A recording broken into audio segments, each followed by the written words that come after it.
That's what it sounded like in central Israel just a few days ago on Saturday, October 7th, as Hamas rockets triggered air raid sirens and alerts. Jonathan Shiff was in synagogue in Jerusalem. He actually thought it was a drill or a malfunction. That is, until he turned his phone back on after Shabbat. Shiff is a Canadian lawyer, originally from Toronto.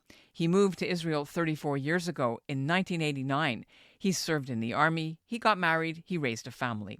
Within hours of the Hamas attack, his 2 married sons got called up to join their army units. His daughter is a soldier, too. At the same time, all 4 of Ira Garshowitz's children put on their uniforms. Garshowitz is a journalist. He's lived in Israel for 40 years. He immigrated from Toronto, too, in 1982. Garshowitz personally drove one of his sons to rendezvous with his IDF unit. He knows his daughter was sent north. She's nearly finished her mandatory service. 2 Canadian-Israeli families with a total of 7 kids in action, in tanks, in a special reconnaissance outfit. One is a medic. It's no wonder their fathers aren't sleeping and trying to stay busy. You know, we talk about wanting to protect our kids, but the bottom line is our kids are protecting us. That's right. I'm Ellen Besner, and this is what Jewish Canada sounds like for Wednesday, October the 11th, 2023. Welcome to the CJN Daily, a podcast of the Canadian Jewish News, sponsored by Metropia.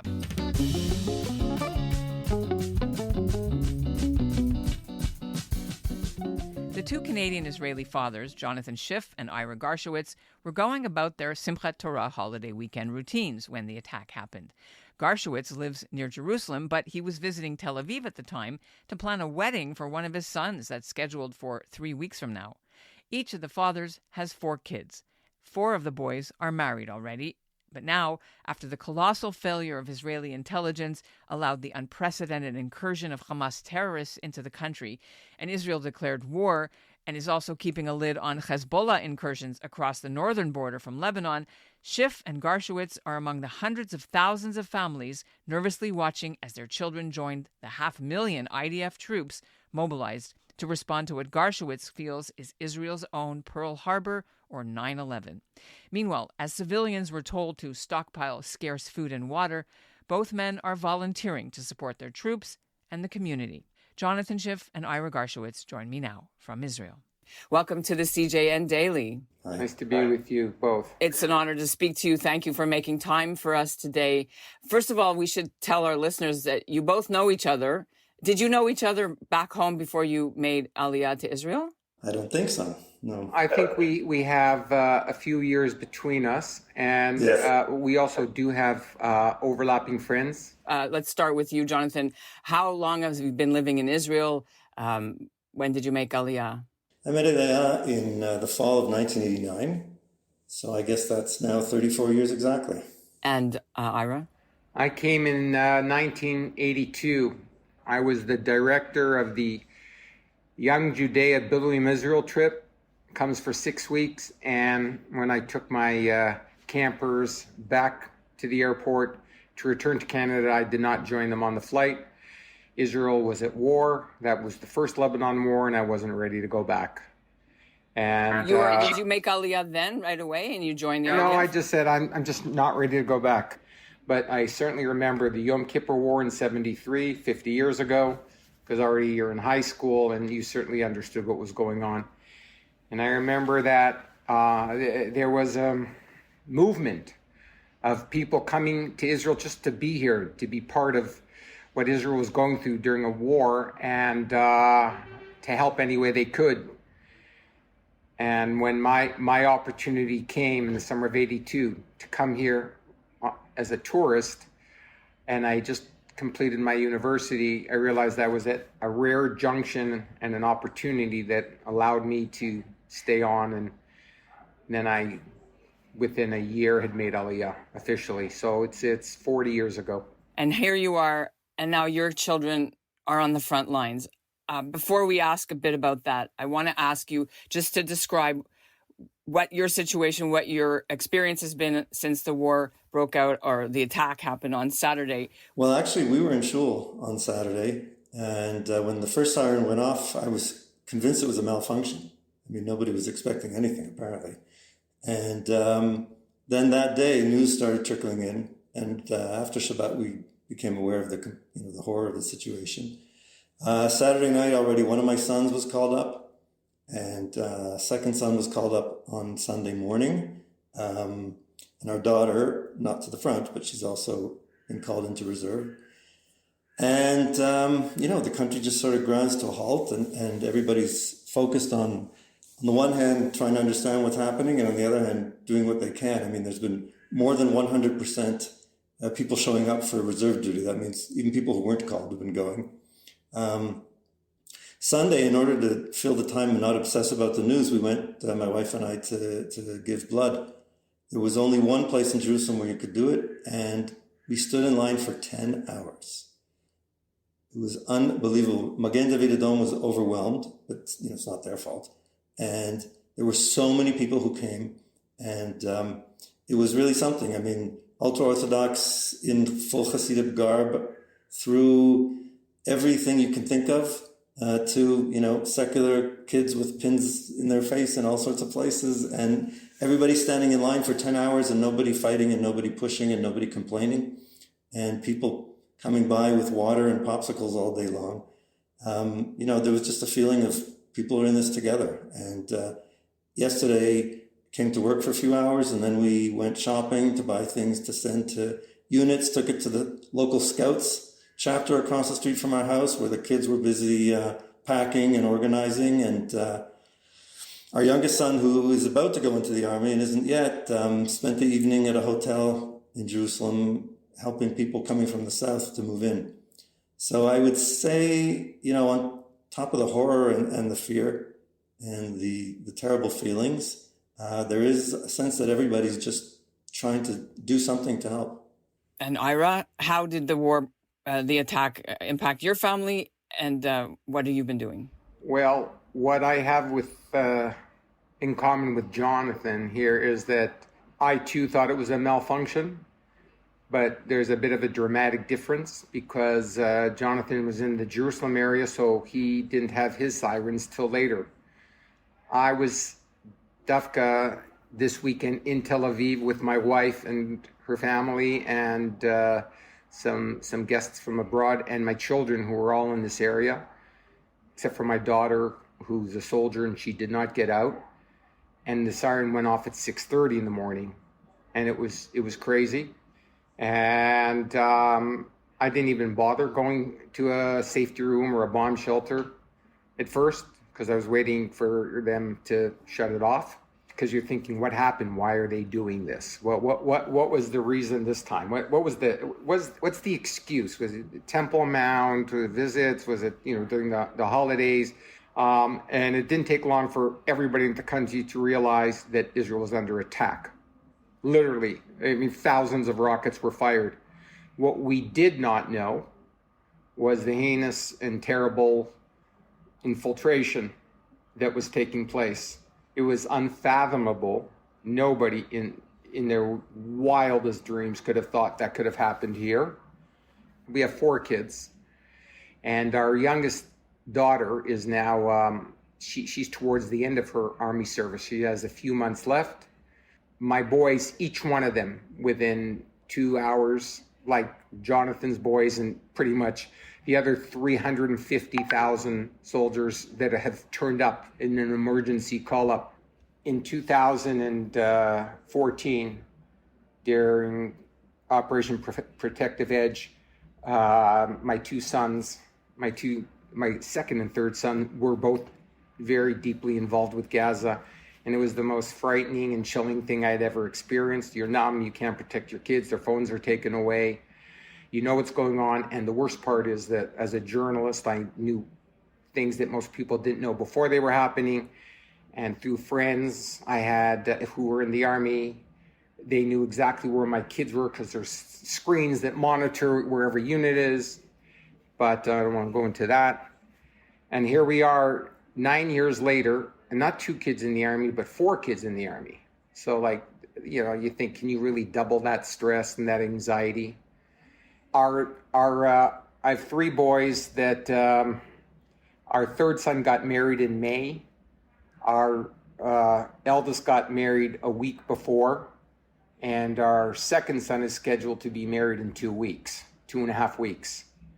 sons number 2 and 3 went up to where they had to go together, and I picked up my third son and his fiance, and then we went to pick up this just a few hours later, like 3 hours later. It just all happened so fast, and this is with sirens still going off, and no indication really what was going on in the southern part of the country, which was just incomprehensible. So to see my sons part from their newlyweds, and that story's happening all around the country. I'd seen images like that in the past, previous wars, the husband and the wife kissing goodbye and the hug, and I said, oh yes, these are my kids. This is nuts. So let me hear from Jonathan. I see you're nodding your head. I don't know exactly what the word is, but also both my boys who had to go are married.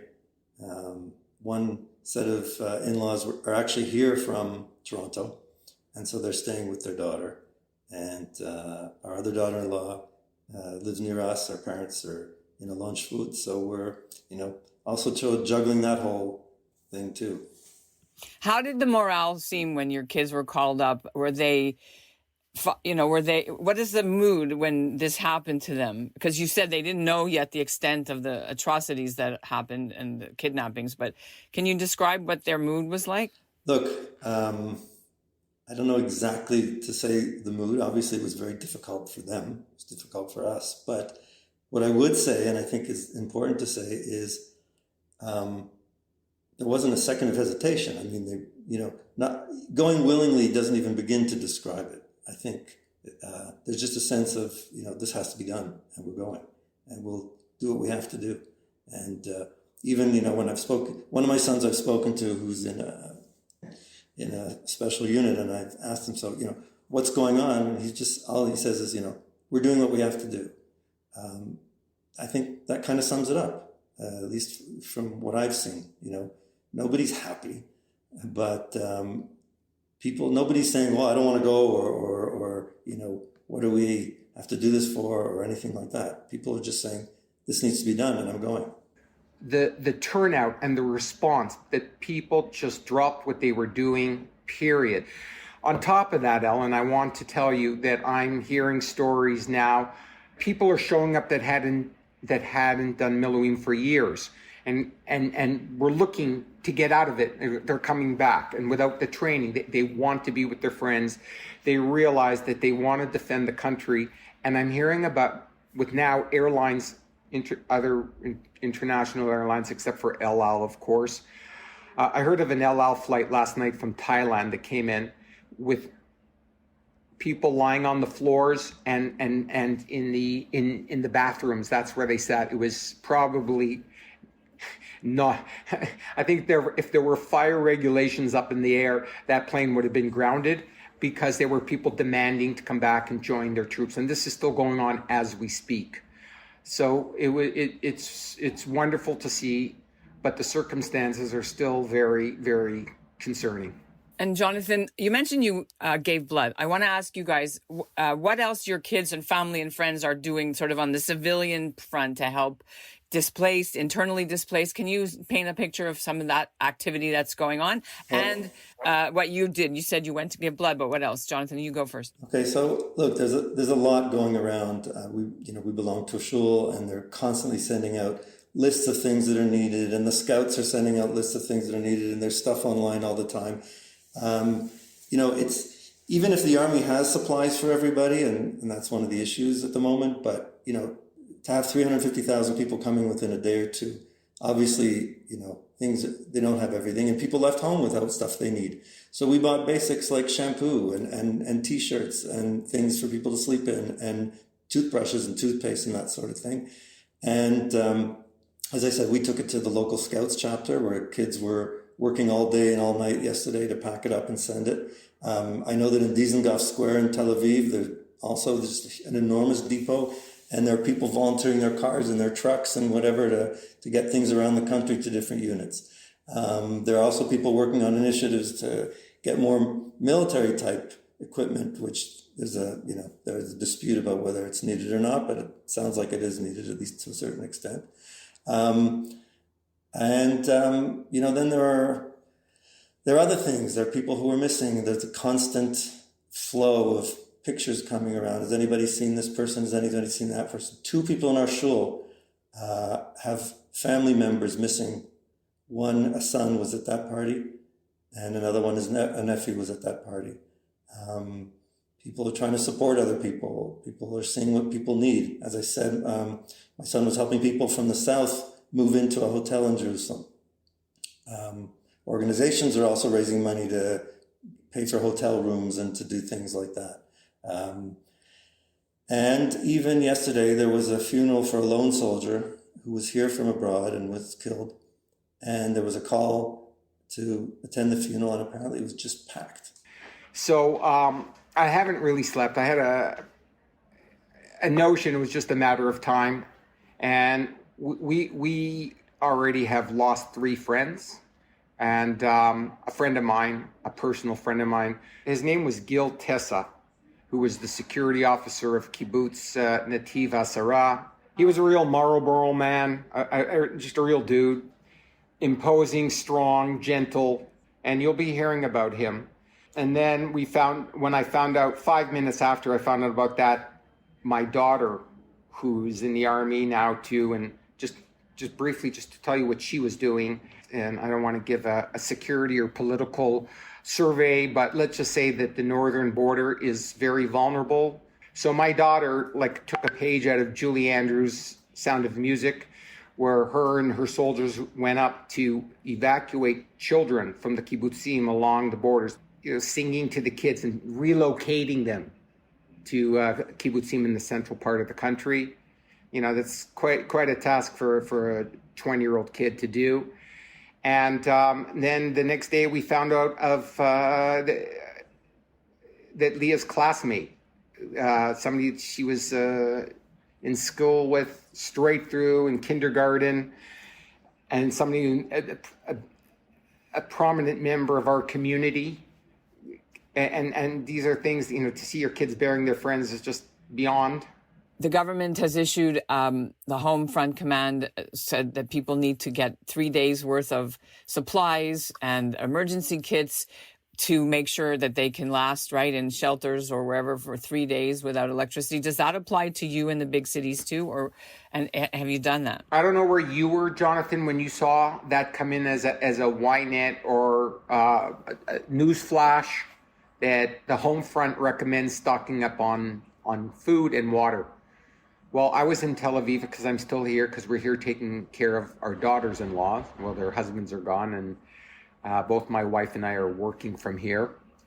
And I went to the nearby Makolit just very quietly and calmly with my antenna in my earphone in my ear, listening to the news.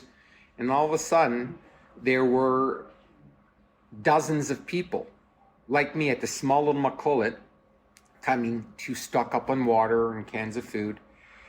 And it was an exponential tsunami within 15 minutes that people very quietly walked up to the huge stack of water bottles outside and started walking off with them, not paying.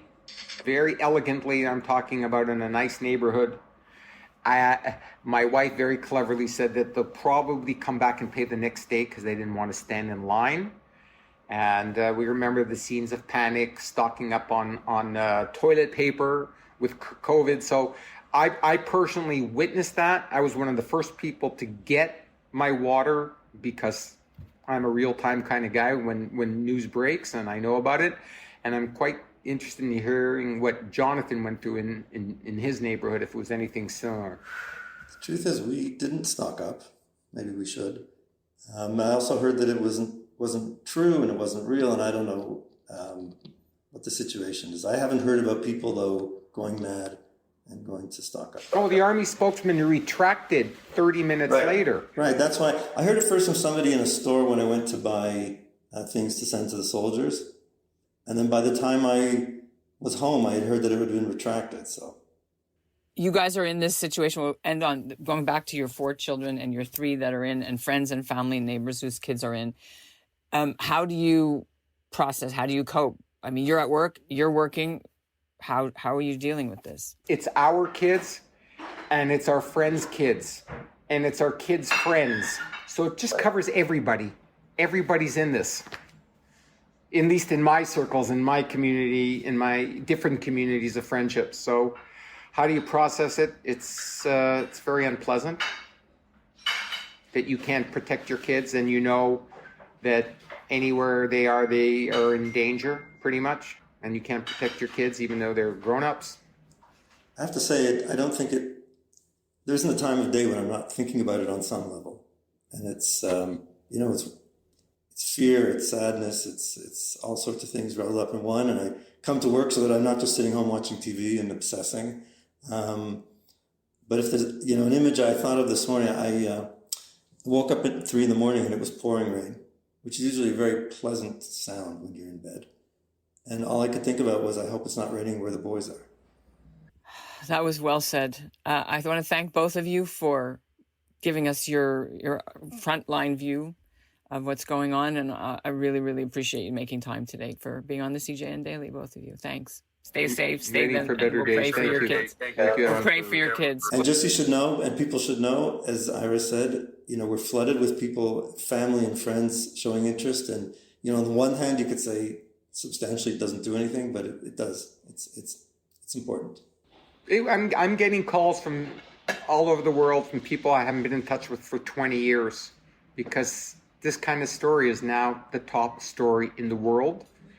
And it will take a switch in the next few days when the pictures start coming out of Gaza. But for now, we're the story, our pain, our losses.